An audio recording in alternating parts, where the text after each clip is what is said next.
नमस्कार. काय हो मंडळी, तुम्ही इतकी कुरकुरीत शेव कधी पाहिलात का? घरच्या घरी कधी बनवलात का? बनवलं नसाल तर ही रेसिपी अगदी शेवटपर्यंत पहा आणि एकही स्टेप न मिस करता संपूर्ण रेसिपी पहा.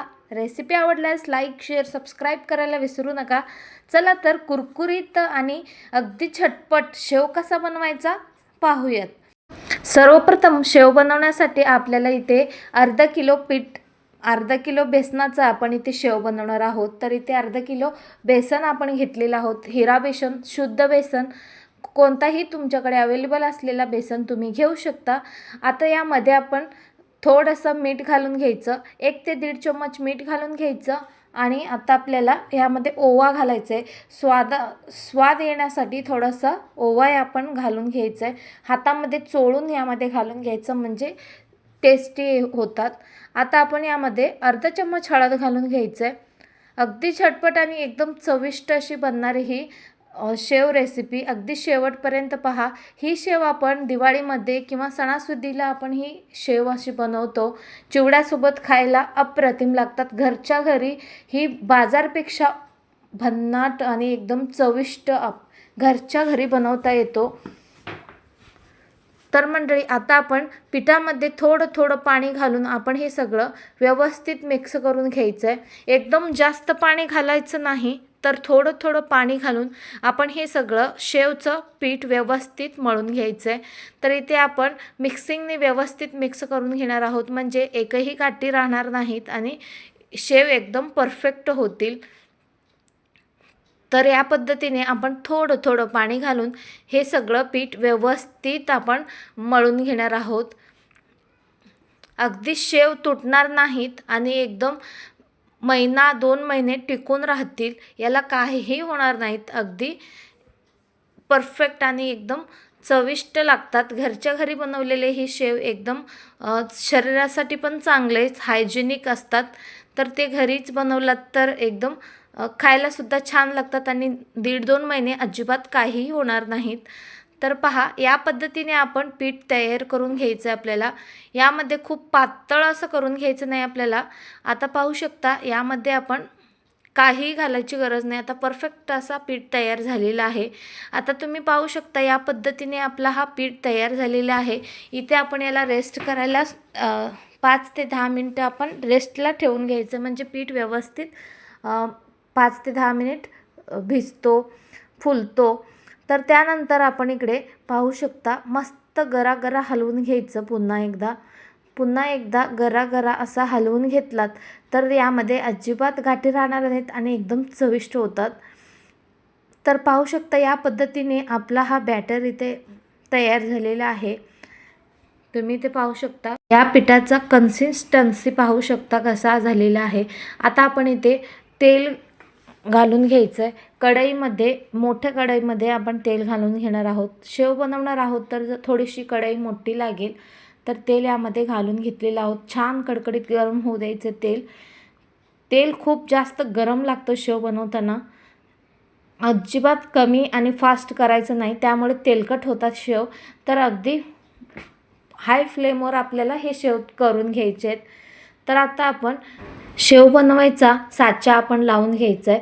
सौऱ्यामध्ये आपण हे पीठ घालून घ्यायचं आहे आणि शेवचं साचा लावून घ्यायचं आहे, छोटा असलेला. खूप जास्त मोठा असलेला आपण इथे लावून घेतलेला नाही आहे.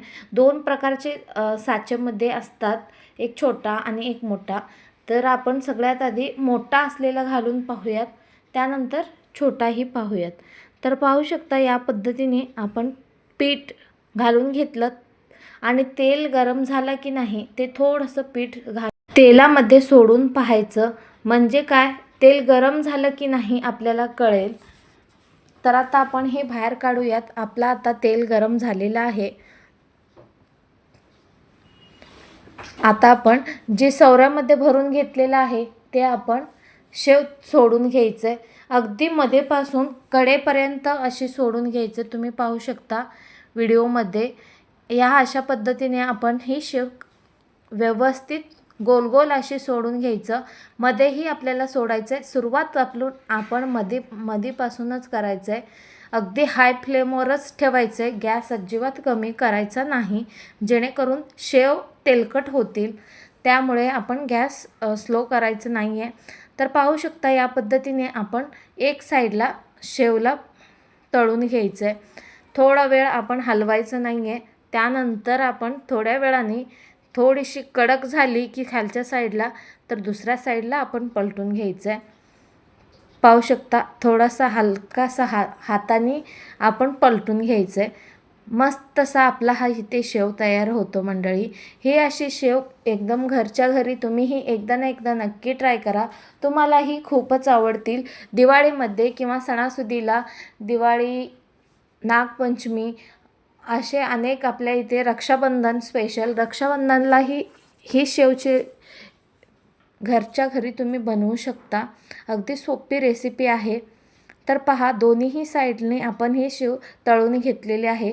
आधी एक साईडला पुन्हा दुसऱ्या साईडला असे दोन्हीही साईडला तळून घ्यायचं की आपला शेव तयार होतो. तर पाहू शकता या पद्धतीने एकदम सुरेख आणि एकदम कुरकुरीत असा आपला शेव तयार झालेला आहे. आता आपण त्याच पद्धतीने आणखीन एक शेव सोडून घेऊयात. न तुटणारी आणि एकदम 2 ते 3 महिने टिकून राहणारी ही आपली शेव आपण पुन्हा एकदा सोडून घेऊयात. अगदी सहज पाहू शकता तुम्ही एकदम भन्नाट अशी आपली शेव तयार होते. तरी ते आपण लहान साच्यामधून ही शेव सोडून घेतलेले आहोत.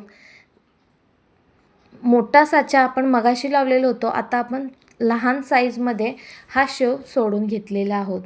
तर पाहू शकता एक साईडने आपण मस्त अशी तळून घ्यायची. तर पुन्हा थोड्या वेळाने आपण दुसऱ्या साईडलाही पलटून घेणार आहोत. एकदम झटपट आणि चविष्ट अशी रेसिपी आहे मंडळी. तुम्हाला ही शेव आवडतात का? नक्की कमेंट करायला विसरू नका. आणि ही रेसिपी तुम्ही कोणत्या राज्यातून जिल्ह्यातून पाहताय तेही नक्की कमेंट करून कळवा. तर पहा शेव आता दोन्हीही साईडनी तळून घेतलेला आहोत.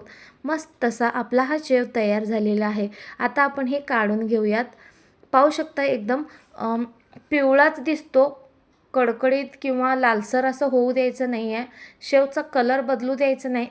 तेवढ्यातच आपण शेव काढून घ्यायचा म्हणजे खायलाही छान लागतात. जर तुम्ही लालसर असं केलात तर शेवचा चव निघून जातो आणि खायला वेगळाच लागतो.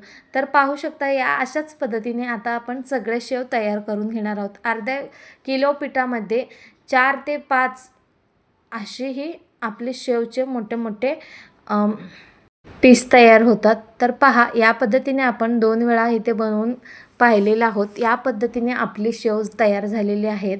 मंडळी तुम्हीही एकदा ना एकदा ही रेसिपी नक्की ट्राय करा. आणि हा व्हिडिओ शेवटपर्यंत पाहिल्याबद्दल धन्यवाद. तर पहा एकदम कुरकुरीत अशी झालेली आहे. त्याचा आवाज तुम्ही पाहू शकता. एकदम क्रंची आणि कुरकुरीत झालेले आहे. नक्की ट्राय करा. तर मंडळी हा व्हिडिओ शेवटपर्यंत पाहिल्याबद्दल धन्यवाद. तर हा व्हिडिओ तुम्हाला जराही आवडला असेल तर लाईक आणि सबस्क्राईब करायला विसरू नका. भेटूयात नवीन रेसिपीसोबत. Bye bye.